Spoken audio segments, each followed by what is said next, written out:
Good morning, students. Students, welcome to the SP Smart Hybrid Schooling System. Students, as you know, we recently started our another program for those students who are preparing for CUET exam. Through this program, today I am going to discuss another important chapter of business studies, that is business environment. So students, आज हम बड़ा ही important chapter discuss करेंगे business studies का, business environment. सबसे पहले आपको business environment का meaning पता होना चाहिए. तो बिजनेस इन्वायरमेंट हो गया sum total of all individuals, institutions and other forces that are outside the control of business enterprises but they may effect is performance. इसका मतलब सारे इंडिविजुअल्स, सारे इंस्टीट्यूशंस या सारी फोर्सेस जो बिजनेस के कंट्रोल के बाहर हैं, मगर ये चीज़ें बिजनेस को इम्पैक्ट डाल सकती हैं, तो उसको हम बिजनेस इन्वायरमेंट में लाते हैं. चाहे वो पॉलिटिकल फैक्टर है, चाहे वो चाहे वो सोशल फैक्टर है, चाहे इकोनॉमिक फैक्टर है, चाहे टेक्नोलॉजिकल फैक्टर है, चाहे कोई भी फोर्सेस हैं, ठीक है, जो बिजनेस पे इम्पैक्ट डालती हैं, वो सारी बिजनेस इन्वायरमेंट में आती हैं. तो इसलिए ऑर्गेनाइजेशन को अवेयर रहना चाहिए हर एक तरह की फोर्सेस को लेकर, चाहे वो एक्सटर्नल फोर्सेस हैं, चाहे कोई इंस्टीट्यूशंस हैं. तो उनको अपने आप को तैयार रखना चाहिए कि जैसे इन्वायरमेंट में चेंजेस आएंगी तो बिजनेस भी अपने आप को चेंज कर ले. ठीक है, तो ये बिजनेस इन्वायरमेंट में आया. अब इसके फीचर्स डिस्कस करते हैं बच्चे. सबसे पहला है टोटलिटी ऑफ एक्सटर्नल फोर्सेस. तो इसमें बिजनेस इन्वायरमेंट में मोस्टली जो फैक्टर्स होते हैं वो सारे बाहर के होते हैं जो बिजनेस को इम्पैक्ट डालते हैं. सेकंड, कुछ फैक्टर्स स्पेसिफिक होते हैं, कुछ जनरल होते हैं. स्पेसिफिक मतलब जैसे इन्वेस्टर्स हो गए, कंपटीटर्स हो गए, कंज्यूमर्स हो गए या कस्टमर्स हो गए, ये स्पेसिफिक में आ गए. क्यों? क्योंकि ये किसी स्पेसिफिक बिजनेस को इम्पैक्ट डालेंगे. और कुछ सोशल हो गए, पॉलिटिकल हो गए, इकोनॉमिकल हो गए, लीगल हो गए, टेक्नोलॉजिकल हो गए, तो ये जनरल फैक्टर्स में आ जाएंगे क्योंकि ये सभी बिजनेस को इम्पैक्ट डालेंगे. तो आपको स्पेसिफिक फोर्सेस और जनरल फोर्सेस के बारे में पता होना चाहिए. फिर इंटर रिलेटेड होते हैं. बिजनेस इन्वायरमेंट में इंटर रिलेटेडनेस होता है. इंटर रिलेटेडनेस मतलब कि अगर एक को फ़र्क पड़ रहा है तो दूसरे को मे बी उससे फ़ायदा हो जाए.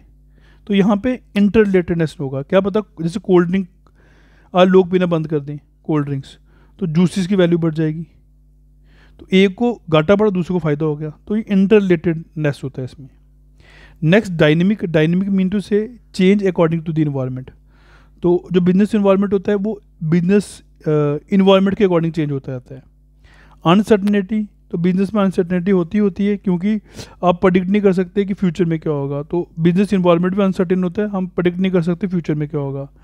कम्प्लेक्स होता है, कम्प्लेक्सिटी ज़्यादा होती है क्योंकि ईजियर नहीं होता किस चीज़ को अंडरस्टैंड करना, क्योंकि यहाँ पे हमने फ्यूचर को प्रेडिक्ट करना है, तो फ्यूचर को प्रेडिक्ट करना ईजी नहीं होता. नेक्स्ट है रिलेटिविटी. रिलेटिविटी का मतलब होता है कि इसका फ़र्क जो होता है बिजनेस इन्वायरमेंट का country to country, area to area, region to region, firm to firm, उन पे अलग अलग तरीके से पड़ता है. तो ये बच्चे इसके फीचर्स थे. अब बात करूँ इंपॉर्टेंस की बिजनेस इन्वायरमेंट के. तो देखिए, फर्स्ट इंपॉर्टेंस कहती है कि business environment enables the firms to identify opportunities to get the first mover advantage. मतलब बिजनेस इन्वायरमेंट से क्या होता है, सबसे पहले अपॉर्चुनिटीज़ के बारे में आपको पता चलता है और सबसे पहली एडवांटेज आप लेते हो. आपको अपॉर्चुनिटीज़ के बारे में पता चल जाता है जब आप बिजनेस इन्वायरमेंट को स्कैन करते हो, तो सबसे पहले एडवांटेजेस हम लेते हैं. सेकंड कहता है कि identified threats and early warning signals. तो इससे क्या होता है, बिजनेस इन्वायरमेंट को स्कैन करेंगे ना, जो थ्रेट्स मार्केट में आ रही हैं वो हम समझ लेंगे और हमारे लिए एक वार्निंग सिग्नल्स हो जाता है जी कि हम उसको काम को जल्दी करके बेटर रह जाएं. ठीक है, तो अर्ली वार्निंग सिग्नल से पता चल जाता है इसके बारे में. Tapping useful resources. अब हम बिजनेस इन्वायरमेंट को अगर स्कैन करेंगे तो जो यूजफुल रिसोर्सेज होंगे उनको टैप कर सकते हैं, अपने पास इकट्ठा कर सकते हैं. It is कॉपिंग and rapid changes. तो ये बच्चे रैपिड चेंजेस होती रहती है, डायनेमिक होती है, बड़ी फास्टली चेंजेस आती रहती है मार्केट में. तो आपको इस चीज़ के बारे में भी बिजनेस इन्वायरमेंट अवेयर कराता रहेगा. फिर it helps in assisting planning and policy formation. अगर आप बिजनेस इन्वायरमेंट को स्कैन करोगे तो बच्चे आप पॉलिसी सिस्टम बना सकते हो, प्लानिंग अच्छी कर सकते हो. फिर कहते हैं इंप्रूविंग परफॉर्मेंस. इससे परफॉर्मेंस ही बढ़ती है. तो ये बच्चे इसकी इंपॉर्टेंस हो गए. अब बिजनेस इन्वायरमेंट डायमेंशन क्या क्या आती हैं बच्चे, economic environment, social environment, technological environment, political environment, legal environment. ये डायमेंशंस होगी जिन जिन आधार पर बिजनेस इन्वायरमेंट चल रहा है. इकोनॉमिक इन्वायरमेंट डायरेक्टली या इनडायरेक्टली बिजनेस को इम्पैक्ट डालता है. जैसे इन्फ्लेशन रेट हो गया, रेट ऑफ इंटरेस्ट हो गया, change in disposal of income होगी, मॉनेटरी पॉलिसी होगी, स्टॉक मार्केट की कंडीशंस होगी. तो इससे डायरेक्टली या इनडायरेक्टली बिजनेस को फ़र्क पड़ता ही पड़ता है. मोस्टली इस पर डायरेक्टली फ़र्क पड़ता है बिजनेस को. तो बिजनेस को इफेक्ट डालते डालते हैं। सेकंड है सोशल इन्वायरमेंट। सोशल इन्वायरमेंट होगा सोसाइटी का, यहाँ पे आप रह रहे हो, वहाँ पे कस्टम्स क्या है, बिलीव्स क्या है, लिटरेसी रेट क्या है, एजुकेशन लेवल क्या है, लाइफस्टाइल क्या है, वैल्यू क्या है, उसके अकॉर्डिंग ही बिजनेस अपॉर्चुनिटीज़ हमें करनी चाहिए, मार्केट में काम करना चाहिए। तो हमें थ्रेट्स अपॉर्चुनिटीज़ पहले समझ लेनी चाहिए। टेक्नोलॉजिकल इन्वायरमेंट में अगर टेक्नोलॉजी के अकॉर्डिंग ही हम काम कर सकते हैं, क्योंकि अब साइंटिफिक इम्प्रूवमेंट की बात की जाती है कि हर चीज़ जो है साइंटिफिकली इम्प्रूव हुई हो, प्रोडक्शन अच्छे गुड्स की हो, न्यू वेज ऑफ प्रोडक्शन मिले, ठीक है। क्योंकि जैसे अब मार्केट में day by day smart LED TVs आ चुकी हुई हैं LCD TV की जगह पे। तो टेक्नोलॉजी चेंज हो गई ना, जो टेक्नोलॉजी को उसके अकॉर्डिंग करना पड़ेगा, ये भी मार्केट को इम्पैक्ट कर सकती हैं। पॉलिटिकल इन्वायरमेंट होता है कि पॉलिटिकल पार्टी की स्टेबिलिटी है कि नहीं है। अगर पार्टियां बार बार चेंज होते रहती हैं तो अनस्टेबल हो जाएगा, ठीक है। तो क्या मतलब जो नई पार्टी आए वो बिजनेस को लेकर किस तरह का एटीट्यूड है उनका, तो ये भी आता है। लीगल इन्वायरमेंट आ गया कि कोई कानून बने हैं, लॉज बने, लेजिस्लेशन बने हैं, गवर्नमेंट के द्वारा पास किए गए हुए हैं, तो उससे भी बिजनेस इन्वायरमेंट में फ़र्क पड़ेगा। जैसे advertisement of alcoholic beverages are prohibited, तो अब एल्कोहलिक प्रोडक्ट की एडवर्टीजमेंट नहीं कर सकते। तो बहुत सारी चीज़ें हमें उसके अकॉर्डिंग काम करना पड़ता है, नहीं तो बिजनेस इन्वायरमेंट में फ़र्क पड़ता है इसका। अब अच्छे इंपॉर्टेंट जो है वो इकोनॉमिक इन्वायरमेंट इन इंडिया है, जिसमें हमने सबसे इंपॉर्टेंट पढ़ना है न्यू इकोनॉमिक पॉलिसी, इसको हम बोलते हैं पॉलिसी ऑफ 1921। अब इसमें क्या क्या किया गया था इस पॉलिसी में, 1921 में जो NEP आई थी, न्यू इकोनॉमिक पॉलिसी आई थी, लिबरलाइजेशन, प्राइवेटाइजेशन, ग्लोबलाइजेशन बोलते हैं, LPG पॉलिसी बोलते हैं। तो reduce the number of industries to 6 under compulsory licensing scheme, पहला point. The role of public sector was limited to 4 industries, second point. Of strategic importance, disinvestment कर दी गई थी यहाँ पे। Policy towards foreign capital was liberalise, foreign capital को लेकर policies liberalise कर दी गई। In many sectors 100% direct foreign investment are allowed. Automatic permission मिलेगी, was granted bye signing technology agreement with the foreign companies, आसान था। Foreign investment promotion board FIBP was set up to promote and channelise final foreign investment India, foreign investment को India में promote करना, उसको channelise करना, उसके लिए एक बोर्ड खोला गया था FIPB। तो ये सारी चेंजेस 1931 में आई थी। अब NEP जो थी 1931 वो क्या कहती थी, वो कहती है लिबराइजेशन, प्राइवेटाइजेशन, ग्लोबलाइजेशन। लिबराइजेशन मतलब लिबरल कर दो सभी पॉलिसीज़ को। पहले बहुत मुश्किल काम था काम करना, यहाँ पे लाइसेंस लेने पड़ते थे, ये करना पड़ता था, तो बहुत लंबे फॉर्मेलिटीज़ पूरी करनी पड़ती थी। अब इन्होंने कहा abolishing licensing requirement, licensing requirement को बहुत हद तक ख़त्म कर दिया गया हुआ है। Freedom in deciding the scale of the business activities, कितना बिजनेस बढ़ाना है, कितना काम करना है, वो आप पे डिपेंड है। Restriction on the movements of the goods को भी रिमूव कर दिया गया हुआ है। Freedom in fixing the prices of the goods, ये भी आपको बेनिफिट दे दिया गया। टैक्स रेट कम कर दिए गए। Lifting the unnecessary control of the economy, unnecessary the control था इकोनॉमी का, उसको भी लिफ्ट आउट कर दिया गया। और simplifying the procedure of import and export, import export के प्रोसीजर को सिंप्लीफाई कर दिया गया। लिबरलाइज का मतलब लिबरल काम कर दिया गया यहाँ पे। फिर making it easier to attract foreign capital and technology in India, इससे फॉरेन कैपिटल टेक्नोलॉजी बहुत अच्छे तरीके से इंडिया में अट्रैक्ट होना शुरू होगी। फिर प्राइवेटाइजेशन होता है कि प्राइवेटलाइज कर दो चीज़ों को, गवर्नमेंट के हाथों से लेकर प्राइवेट कंपनीज को दे दो। तो इससे क्या हो जाएगा, पब्लिक सेक्टर का रोल कम हो जाएगा, प्राइवेटाइजेशन ज़्यादा करेगी तो बेटर तरीके से काम होगा। तो डिस इन्वेस्टमेंट कर दी कि ट्रांसफर कर दी पब्लिक सेक्टर की ओनरशिप को प्राइवेट सेक्टर को, ठीक है।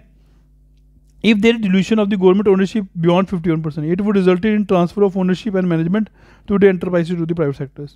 तो अगर आपकी ओनरशिप बढ़ जाती है तो प्राइवेट सेक्टर को देनी पड़ेगी। तो इसका मतलब अब आहिस्ता आहिस्ता प्राइवेटाइजेशन पे फोकस किया गया। नेक्स्ट हो गया ग्लोबलाइजेशन। ग्लोबलाइजेशन होगा पूरे ग्लोबल में काम करना। अब इनकी जो पॉलिसी थी वो इंटीग्रेट करना चाहती थी कि हम पूरे ग्लोबल में कॉन्कर करें, गुड्स का फ्लो जो हो वो खाली इंडिया में रहे, बाहर भी जाए, बाहर के गुड्स इंडिया में भी आएँ। तो इसमें सबसे इंपॉर्टेंट हुआ free flow of goods and services across nation, free flow of capital across Nations, free flow of information technology, free movements of people across borders, the common acceptable mechanism for the settlement of disputes and global governance perspectives. तो इस तरीके से क्या कर दिया गया, globalise कर दिया गया चीज़ों को कि अब खाली इंडिया पे फोकस नहीं करेंगे, अब वर्ल्ड पूरी मार्केट बन जाएगी। ये हो गया ग्लोबलाइजेशन। डीमोनेटाइजेशन का आपको पता ही है, ये 8 नवंबर 2016 को हुई थी, जिसमें से 500 और 1000 के नोट बैन कर दिए गए थे, ठीक है, इंडिया में से। तो इसके फीचर्स क्या थे, demonetisation is viewed as a tax administration measures.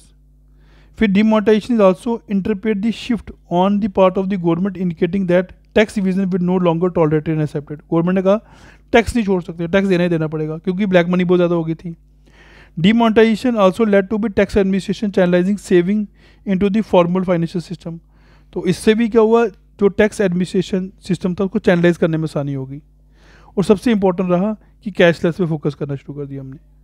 अब डिमोनेटाइजेशन का इम्पैक्ट क्या रही, मनी या इंटरेस्ट रेट पे, decline in the cash transaction, bank deposit increase in the financial saving. Private wealth पे क्या फर्क पड़ा, decline since some high demonetize notes were not return and real estates price fell. Real estate का price कम हो गए थे क्योंकि बड़े बड़े नोट वापस नहीं आ रहे थे। Public sector wealth no effect. Digitization में क्या था, digital transactions among new users वो इंक्रीज होगी। रियल एस्टेट पे प्राइस डिक्लाइन हो गया। टैक्स कलेक्शन में rise in income tax collection because of the increase disclosure. ये पॉइंट आपने याद रखने बच्चे। फिर एनईपी का जो था गवर्नमेंट पॉलिसीज का क्या इम्पैक्ट रहा, impact of government policy changes on the business and environment. तो देखिए गवर्नमेंट इंक्रीजिंग कंपटीशन बढ़ना शुरू हो गया। इससे सबसे बड़ा बेनिफिट हुआ कि कंपटीशन इंक्रीज होना शुरू हो गया। फिर डिमांडिंग कस्टमर आना शुरू हो गए क्योंकि बाहर से प्रोडक्ट आते थे। टेक्नोलॉजिकल अपग्रेड होना शुरू हो गए। नेसेसिटी थी चेंज की, इंपॉर्टेंट था चेंज करना। और need for developing human resource को डेवलप करना बड़ा ज़रूरी था। तो ये चीज़ों से काफ़ी ज़्यादा बेटरमेंट हुई। मार्केट ओरिएंटेशन में हेल्प किया बिजनेस इन्वायरमेंट के आने से। Loss of budgetary support to the public sectors को बजटरी सपोर्ट कम मिलना शुरू हो गया। ठीक है, तो अब क्या हुआ, गवर्नमेंट का जो अननेसेसरी पैसा लग रहा था पब्लिक सेक्टर्स को लॉस में रन करा रहे थे वो नहीं हुआ यहाँ पे। तो ये बच्चे आपको मैंने होल चैप्टर समझा दिया कि government policies change on business and industries में क्या क्या इंपैक्ट आया था। तो आई होप सबको समझ आया होगा। Thank you student.